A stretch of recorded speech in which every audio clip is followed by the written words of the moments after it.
வணக்கம். அஸ்ட்ரோவேலின் நல்ல நேரம் நிகழ்ச்சியின் சார்பாக துணை சப்ஸ்கிரைபர்களையும் எல்லா அன்பு உள்ளங்களையும் எனது நண்பர்களையும் வருக வருக என வரவேற்பதில் பெருமகிழ்ச்சி கொள்கிறேன். வக்கரதுண்ட மகாகாய சூரியகோடி சமப்பிரபக அவிக்னம் குருவே தேவ சர்வ காரியேஷு சர்வதா. தென்னாட்டுடைய சிவனே போற்றி, என் நாட்டவர்க்கும் இறைவா போற்றி. அன்பர்களே நண்பர்களே, இந்த புத்தம் புதிய காணொலியில் உங்கள் அத்துணை வேரையும் வரவேற்பதில் மிக்க மகிழ்ச்சி கொள்கிறேன்.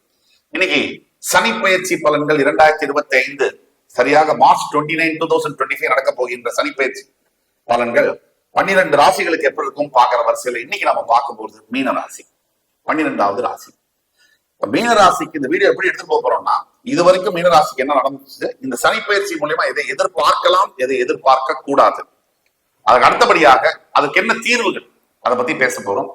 நீங்க மீனராசியாக இருந்தாலும் உங்களுடைய ஃப்ரெண்ட்ஸ், ஃபேமிலிஸ் அண்ட் ரிலேட்டிவ்ஸ்ல யாரு மீனராசியா இருந்தாலும் இந்த வீடியோவை தயவு கூர்ந்து அவங்களுக்கு ஃபார்வர்ட் பண்ணுங்க.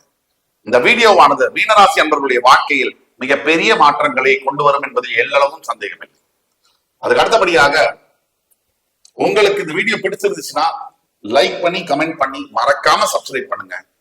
உங்களுக்கு கண்டிப்பாக நல்லது நடக்கும். மீனராசி காலபுருஷனுடைய 12ஆம் வீடு மீனராசி. மீனராசி அப்படின்னு சொன்னாலே எப்படியும் ஒரு இடத்துல இருக்க முடியாது, பிறந்த இடத்துல வாழ முடியாது, நகர்ந்துகிட்டே இருக்கக்கூடிய சந்தர்ப்பங்கள் நடக்கும்.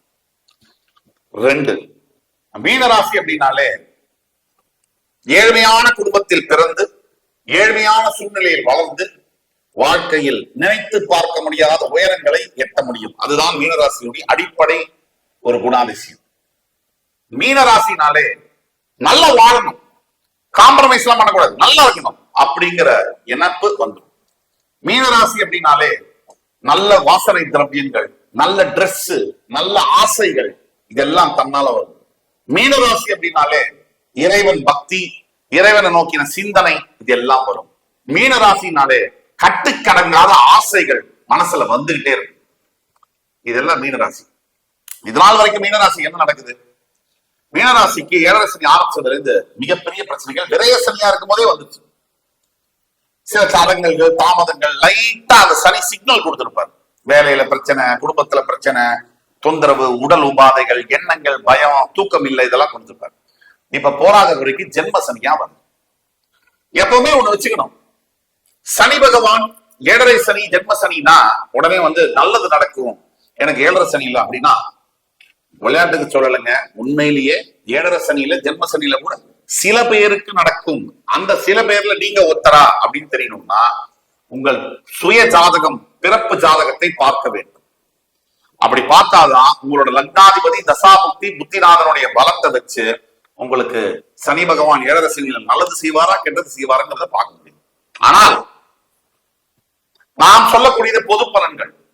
65 to 70% நாம் சொல்லக்கூடிய பலன்கள் மீனராசினியர்களுக்கு பொருந்தும். 65-70% மீனராசினியர்களுக்கு பொருந்தும்.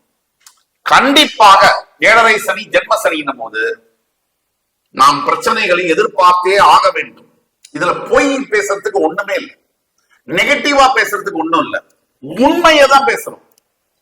கண்டிப்பாக பிரச்சனைகளை எதிர்பார்க்கலாம், தவிர்க்கவே முடியாது. முதல் பிரச்சனை என்ன, 7.5 சனினா என்ன, ஜென்ம சனினா என்ன? 30 வருஷத்துல உங்க ராசிக்கு பக்கத்து வீட்லயோ முன்னாடி வீட்லயோ உங்க ராசியிலயோ வந்தா அது 7.5 சனி. உங்க ராசினா என்ன, சந்திரன் எங்க இருக்கு அதான் ராசி. சந்திரன் என்ன, உங்க மைண்ட். சோ 7.5 சனி ஜென்ம சனினா உங்க மைண்ட சனி பகவான் குடிக்க போறான்னு அர்த்தம். மைண்ட சனி பகவான் குடிச்சார்னா முதல்ல என்ன செய்வாரு, மைண்ட சரியா வேலை செய்ய விட மாட்டாரு. உங்க மைண்ட் உங்களுக்கே அகைன்ஸ்டா வேலை செய்யும். இதுதான் இதுக்கு பின்னாடி இருக்கக்கூடிய லாஜிக். இப்ப மைண்ட் சரியா வேலை செய்யணும் என்ன ஆகும், மொத்தம் ஒர்க் பண்ணாது. நீங்க எவ்வளவு பெரிய படிப்பு படிச்சிருக்கலாம், மிகப்பெரிய அறிவாளியா இருக்கலாம், ஞானியா கூட இருக்கலாம், உங்களை 7.5 சனி ஸ்பேர் பண்ண முடியாது. உங்களை மட்டும் இல்ல, என்னையும் கூட, யாரையும் கூட ஸ்பேர் பண்ண முடியாது. ஆண்டவனுக்கே கூட 7.5 சனி உண்டு. அப்ப நம்ம முதல்ல ஒத்துக்கணும், அந்த மன பக்குவத்துக்குள்ள நம்ம வரணும். எதுவுமே இல்ல பாசிட்டிவிட்டி முட்டாள்தனமா நம்ம பேச முடியாது. எப்பயும் ஏற்றம் இறக்கம், பிரச்சனைகள், நல்லது கெட்டது எல்லாம் உள்ளதுதான் இந்த வாழ்க்கை. பாயிண்ட் நம்பர் 1, யதார்த்தத்துக்குள்ள நம்ம வரணும்.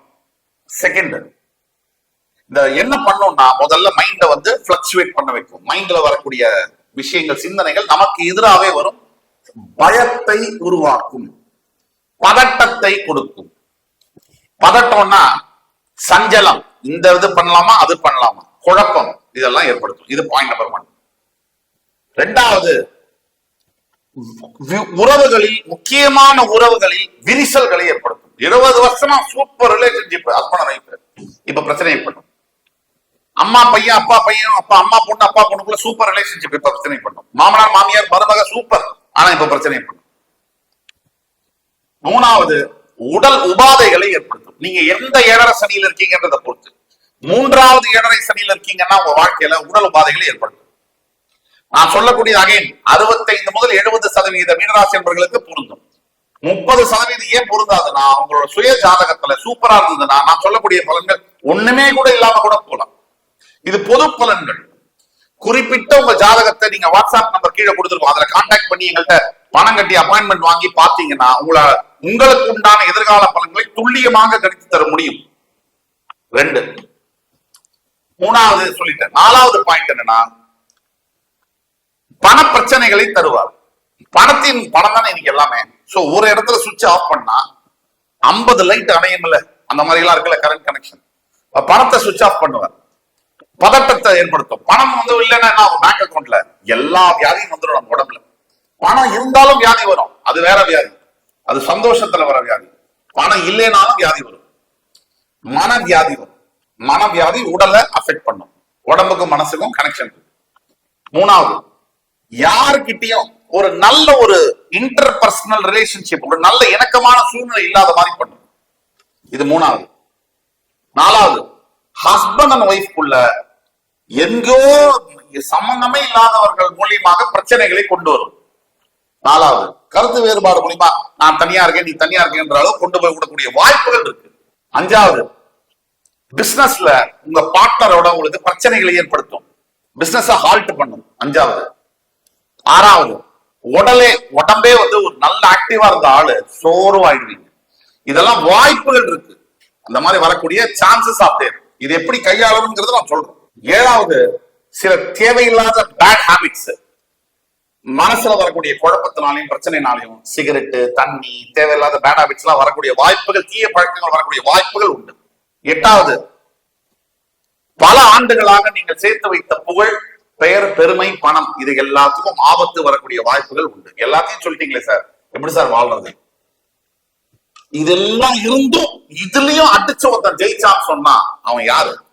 கடவுளுக்கு ஈக்குவலான மனுஷனா பார்க்கப்படுவாங்க.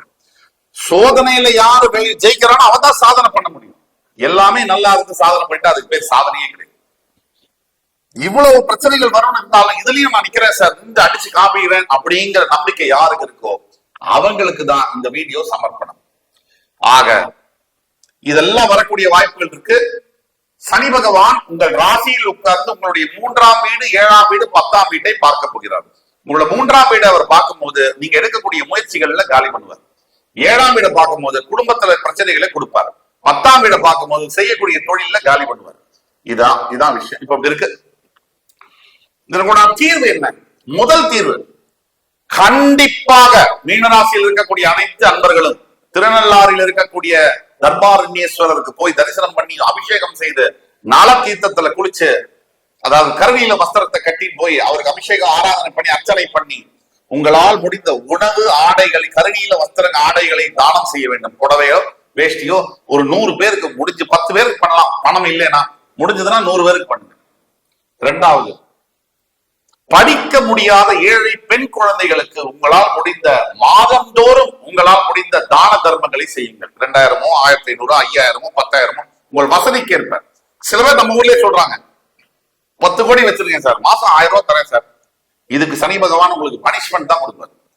நீங்க உங்களுடைய வசதிக்கேற்ப உங்களோட மனசாட்சிக்கு இப்போது விரோதம் இல்லாத தான தர்மங்களை செய்ய வேண்டும். 3வது, ஒவ்வொரு பிரதோஷம் தோறும் சிவ ஆலயங்களுக்கு சென்று நல்லெண்ணெய் தீபம் ஏற்றி நவகிரகத்தை சுத்தி வர வேண்டும்.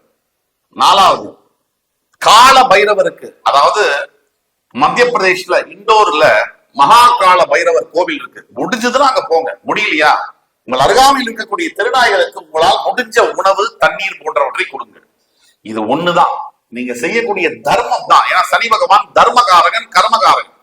அவங்க செய்யக்கூடிய தர்மம் தான் உங்களை தலை காக்கும். வேற எதுவும் உங்களை ஒண்ணும் பண்ண முடியாது. நீங்க தர்மம் செய்ய செய்ய செய்ய செய்ய செய்ய உங்களுடைய கெட்ட பலன்கள் மாறி நல்ல பலன்கள் வரும். ஆக என் உயிரினும் மேலான மீனராசி என்பர்களே, அடுத்த காணொலியில் மறுபடியும் உங்களை எல்லோரையும் சந்திக்கும் வரை உங்களிடமிருந்து விடைபெறுவது உங்கள் சுபாஷ் பாலகிருஷ்ணன். நன்றி, வணக்கம், வாழ்க வளமுடன்.